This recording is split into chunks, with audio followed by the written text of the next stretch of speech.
बैठक की है, क्या आज उस पर भी चर्चा हो रही है, कोई प्रस्ताव आने वाला है? कांग्रेस पार्टी में जैसा मैंने कहा 2025 संगठन का वर्ष है, तो यहाँ पर अपनी जो सबसे महत्वपूर्ण कड़ी है जिला अध्यक्ष, उसको एक नए स्वरूप में हम लोग ढालना चाहते हैं। राहुल जी की खुद की मंशा है, खड़गे साहब का भी ये दिशा निर्देश है। आपको स्मरण होगा दिल्ली में सारे देश भर के प्रत्येक जिलाध्यक्ष को हम लोगों ने दिल्ली में बुलाया, उनसे खुले माहौल में संवाद हुआ, उनसे विचार मांगे गए।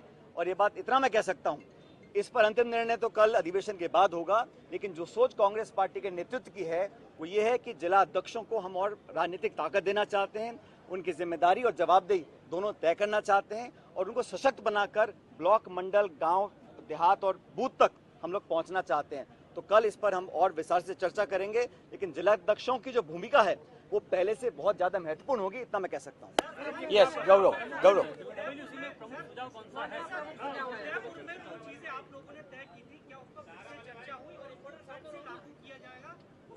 उदयपुर डिक्लेरेशन हम लोग लागू कर चुके हैं, हर स्तर पर लागू कर रहे हैं, उसको मुझे रिपीट करने की जरूरत नहीं है। लेकिन उदयपुर डिक्लेरेशन के साथ साथ लोकसभा चुनाव 2024 का जो जनादेश था उसको भी पूरे देश ने देखा है और संवैधानिक संस्थाओं को नीतिगत तरीके से खोखला करने का काम भाजपा कर रही है और धड़ल्ले से कर रही है, उसका हम लोग विरोध कर रहे हैं। पूरे देश में आज ये जन चेतना हम लोगों को फैलानी है और हमें लगता है कि हम सब लोग जाकर कांग्रेस पार्टी जनता के बीच जाएगी, मास कांटेक्ट प्रोग्राम करेंगे, नेता छोटा बड़ा मिलकर कंधे से कंधा मिलाकर पब्लिक के बीच में जाएंगे, लोगों का विश्वास हासिल करेंगे और हम लोग इस अधिवेशन के माध्यम से कांग्रेस कार्यकर्ताओं के अंदर एक नई ऊर्जा का संचार करने जा रहे हैं। यस, गौरव अभी वर्किंग कमेटी की मीटिंग चल रही है और सभी सदस्य, चाहे वो उत्तर पूर्व के हों, चाहे दक्षिण के हों, चाहे लद्दाख के हों, सभी सदस्य अपने राय रख रहे हैं। जो प्रस्ताव का अंतिम स्वरूप होगा वो कुछ घंटे में आपके सामने आ जाएगा।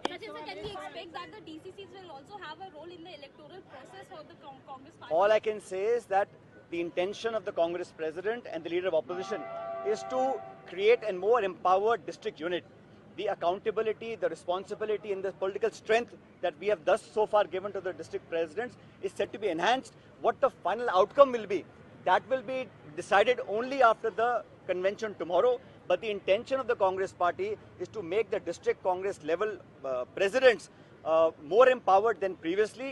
The exact formulation is yet to be discussed. I can't comment on the finality of it, but certainly the intention is this year of 2025 is the year of organization.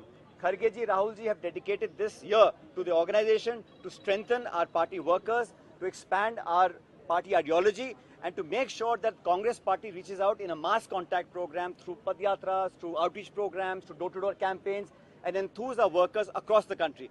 This historic land of Gujarat, which is the land of Mahatma Gandhi, Sardar Patel, we are here today to send a message, a clear message, not just to our opponents, but also to our supporters and workers, that the Congress party will not step back. We will fight aggressively within parliament and outside and make sure that we win the next political challenge. Elections are fought to be won. The next few elections, we will fight with strength, and I'm supremely confident that Congress and its supporting ideologies will come together and give the BJP NDA a tough challenge in the coming months.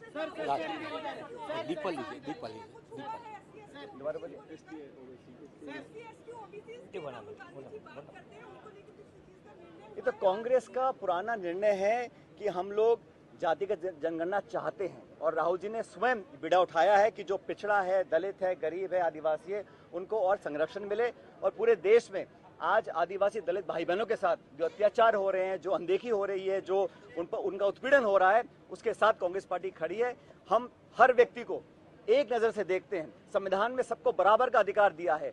सत्ताधारी दल पक्षपात करते हैं, भेदभाव करते हैं, लेकिन Congress party हर नागरिक को, चाहे जाति, धर्म, भाषा, लिंग, खाना पीना, कपड़े कुछ भी हो, हर व्यक्ति भारत का सम्मानजनक नागरिक है और हमारे सब बराबर है। थैंक यू भाई।